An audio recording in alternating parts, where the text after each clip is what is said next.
I didn't wake up in a particularly good mood this morning, I've got to admit. The last couple of days has been a big old bag of shit. More down to personal issues at home. Got a couple of things coming up that I'm struggling with the thought of at the moment. Not necessarily anxiety wise, but try and make myself a bit more clear. On a positive note, even though I felt like a big bag of shit this morning, I went out and got on the bus and went into town and spent a little bit of money just to try and cheer myself up a little bit. And usually if I was in a right old panicky state like I was this morning, tears streaming down my face and whatever, like a right girl, I would retreat and not do anything. Well, today I actually got on the bus, went out and thought, do you know what, fuck it. So that is a big achievement. It got me to thinking though, actually, and I've been thinking about this quite a lot over the last couple of days. One of the things that I haven't really talked about before is the effect that this problem has on other people in your life. And yeah, you do have a section of people in your life that are great.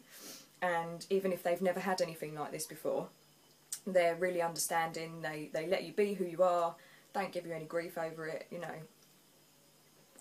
And they're generally very supportive, which is really nice. But then you have the other side of things, which, if you're not careful, you can find yourself falling into. So this is a bit of advice from me to you, any of you who are doing this. If you find yourself in a position where you can't do things, where when you've said you're going to do something, for instance, whether it be buying presents for friends and family, whether it be going to an event or whatever, that you desperately want to do, you know it's the right thing to do, you know if you don't do it it's going to cause upset, but you get to the stage of where you need to go and do it, and then for whatever reason the panic kicks in, you can't get out your front door and it all goes a bit pear. Don't do what I did, which is not have the guts to say why I didn't do it. I shut myself down, I didn't tell people what was wrong, and I didn't explain why I hadn't done what I said I was going to do. I take responsibility for that wholeheartedly. There is part of me that thinks maybe I'm the sort of person that if someone does act out of character or starts acting out of character regularly, I would immediately think, is there some reason behind it? But not everybody's like that. Not everybody realises that could be the key to it. So basically, in the long run, you end up just looking like a total shitbag and like you're a bad person. And I found myself in a position where there are a handful of people that don't like me, that think I'm a horrible, selfish person or whatever else, because they don't understand why I did, or in this case, didn't do the things I should have done. And then when you get to a point where you feel like you can explain, it's too late. So it makes it difficult later on in life as things have moved on and whatever else. You know, you find yourself having been isolated because you weren't straight about who you were, and people have a very, very their misconception of you is a bad one. It's sad and it's not nice. They think badly of you as a person, and some people don't give you the opportunity to correct that.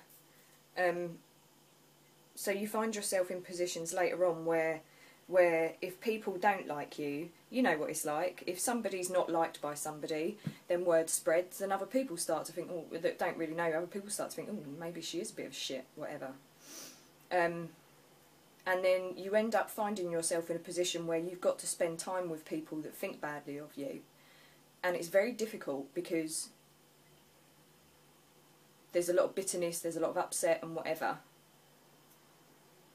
And you end up feeling like everybody's punch bag a bit. And that I'm not saying it's anyone's fault. I'm just saying that can be how you end up feeling. And it can be an incredibly traumatic thing to have to go and do when you know that people don't like you. You don't really know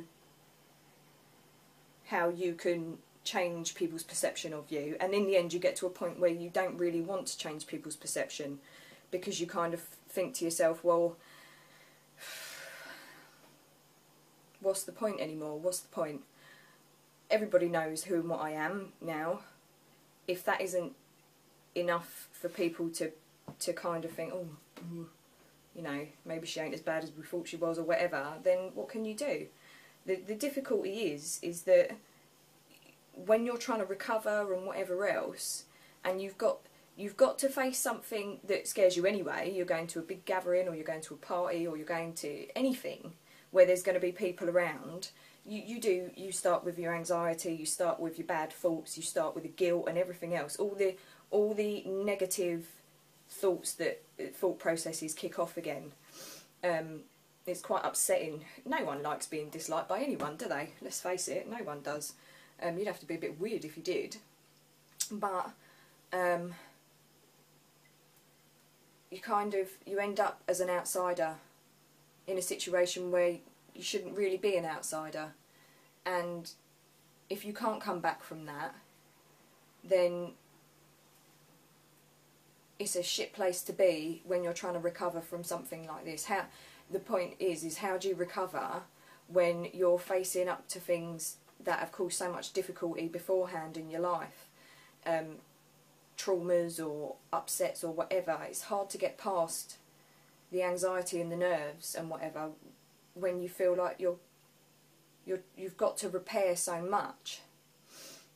So I think the most important thing that I can say to you is, if you are like me and you're watching this because you're trying to get help as well, do one thing for me. If you can't do something that you've said you're going to do, tell people. Be honest about it. If they laugh in your face and still call you a shit, at least you've been honest. But don't end up in a situation like this where life becomes incredibly difficult, not just for you, but for the other people around you as well. Because once one person gives you a bad name, you know, it spreads like wildfire. And then there's people that don't even know you that are giving you a bad name because they've heard things about you. It ain't a nice place to be, and you should never be ashamed of what you are. And I was massively ashamed of what I was, and embarrassed and felt stupid. Well, do you know what? I'm not anymore. I just wish I'd learnt that 3 or 4 years ago when I needed it. You know, so just remember that when you're struggling.